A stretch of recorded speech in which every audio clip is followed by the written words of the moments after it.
en una tierra llamada Galicia. Cuando el origen de una tradición no se mide en años, se mide en siglos.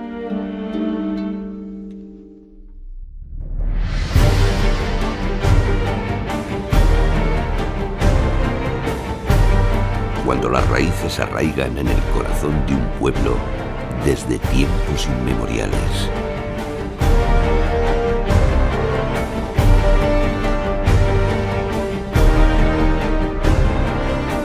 Cuando existe un lugar donde bailan juntos la lluvia y el sol para madurar un sueño.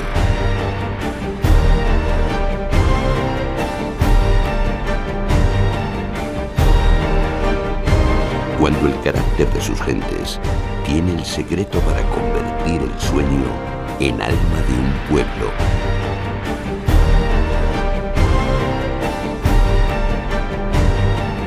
Cuando se unen tierra, manos y tiempo, se crea algo mágico, la esencia de una tierra.